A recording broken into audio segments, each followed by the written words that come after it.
Hello everyone and welcome to Where's the Popcorn. I'm your host Simon Poole and today I'm going to talk about one of my favourite TV shows growing up called Quantum Leap.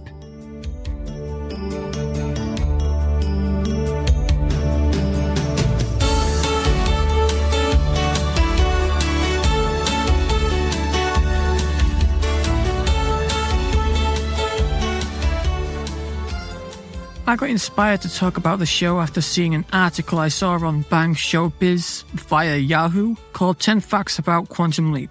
First, let me explain what Quantum Leap is. It's a show about a time traveller named Sam Beckett.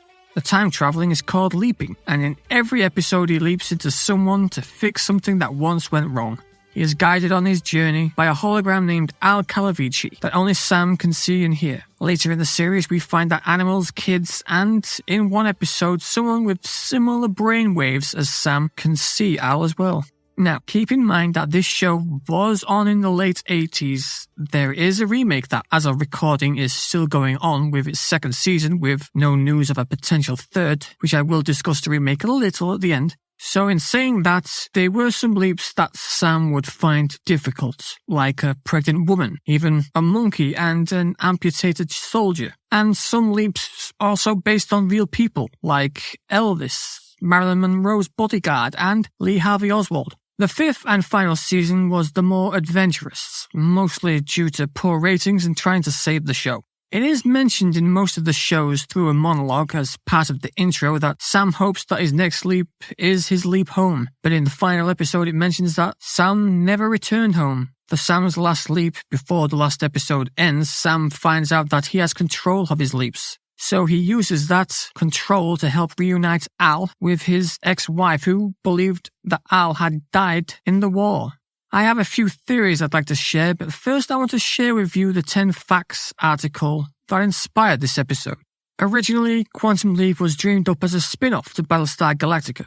Creator, Donald P. Bellisario, which I'm not sure if I actually pronounced that right, had written for the Sci-Fi show until it was abruptly cancelled in 1979 after 24 episodes. Disappointed in the cancellation, Donald and Glenn A. Larson begun to work on a spin-off to the program, eventually settling on the idea of the Galactica traveling back in time to visit Earth's history in an effort to right any wrongs. The concept then was simplified to remove the Galactica links, and thus Quantum Leap was born. Sam Beckett's "Oh boy" is about as iconic as the show itself, but the catchphrase was never actually written in the script. Scott Bakula, who played Sam, uttered the phrase at the end of the first episode, and producers loved it so much they decided it should become a mainstay of the program. Since then, the hero's "Oh boy" has ended every single episode. When Dean Stockwell, that's Al Calavici, agreed to join Quantum Leap, producers were over the moon, and rightly so. The actor had a colossal portfolio of movies and TV shows he had appeared in and across 4 decades, including Dune, Married for the Mob, and Beverly Hills Cop 2. So it came as a bit of a shock that Dean signed on to a relatively goofy show, particularly to Dennis Hopper. In fact, Dennis warned the actor that agreeing to the role would be a shot in the foot, but it mostly definitely did not, considering Dean went on to be nominated for several awards for his performance as Rear Admiral Albert Al Calavici. Reflecting on the show, the actor said, "My idea going into Quantum Leap was to get stranded in it for 5 or 6 years, so why not? I have done something like 60 films. I don't have anything to prove in that area, and I don't care to prove anything in theatre."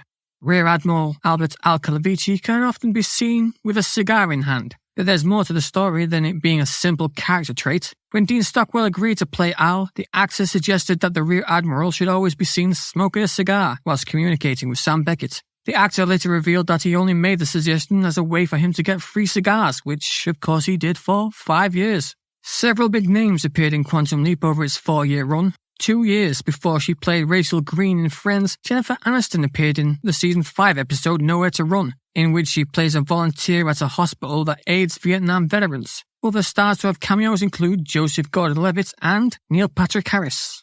Quantum Leap tackled many social issues during its run. However, one storyline caused much controversy. In Running for Honor, Sam visits a naval college to prevent a group of homophobic classmates from murdering a gay cadet, which reportedly cost the network NBC around $500,000 after sponsors pulled their advertisements from the installment. In order to prevent a further controversy, NBC marketed the episode as Sam's life hangs in the balance when he's accused of betraying his country, with the gay plot line noticeably going unmentioned. This, however, irritated the Los Angeles chapter of the Gay and Lesbian Alliance Against Defamation, that's GLAAD, who criticized writer Robert Harris Duncan, who was gay himself. Reflecting on the situation, he said, "I'm upset with the alliance because I think the script does not slur gays. I have the opportunity of getting on primetime television, a story on gay bashing and outing. My own group of people is slamming my script down." Sam made some rather surprising leaps, once even becoming Lee Harvey Oswald, the man who assassinated President John F. Kennedy in November 1963. Sam once almost leapt into fictional character Thomas Magnum, who was played by Tom Selleck. Creator Donald P. Pellisario had pitched the idea to the NBC network, and despite Magnum P.I. having been off-air by that point, the crossover idea was seriously considered, with Tom Selleck himself being approached to reprise the role, but sadly the episode was never made. And you can actually see some photo shoots of Sam with the famous Hawaiian shirt. I remember seeing that. Anyway, despite having very strict time travel rules, Quantum Leap has broken them on a number of occasions. The main rule is that Sam Beckett could only leap into the bodies of people who have lived during his lifetime, meaning the writers could go back as far as 1953, the year the hero was born. However, Sam was sent back to 1862 and leapt into the body of an American Civil War soldier, with the explanation being the man was genetically similar to his great-grandfather. Quantum Leap ended with the Season 5 episode Mirror Image in 1993, but that wasn't always going to be the case. Whilst the producers were aware the show was verging on the edge of cancellation, its fate was unknown during the making of Season 5. As the program's continuation was very much up in the air, the producers opted to write the episode as an open-ended as possible, with the hopes that the show would be renewed for a 6th season. As such, Sam Beckett was sent far into the future, with the idea being that Admiral Al Calavici would leap forwards in time to rescue him. Sadly, the program was cancelled, and so Mirror Image ended with the card Dr. Sam Beckett never returned home. The cast were very dissatisfied with the ending, as were the producers and fans across the world. Reflecting on the ending, main star Scott Bakula insisted the ending wasn't as bad as people interpreted it as. He said, "I think it's a beautiful ending. It was challenging, it was difficult, but I think it was the only answer I like. I like that Sam's out there. And I like that Al got to make his life right."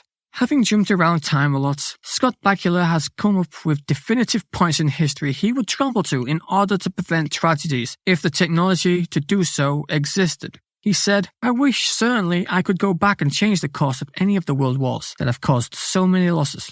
And of course, more recently, when we think about 9/11 or things like that, if we could have had knowledge to stop some of those things, you'd want to do that, you know? It would be fun to go back to the days of yore and the courts of such and such, but I always tend to think more about the huge world events that have happened and if there was some way we could have prevented these big disasters."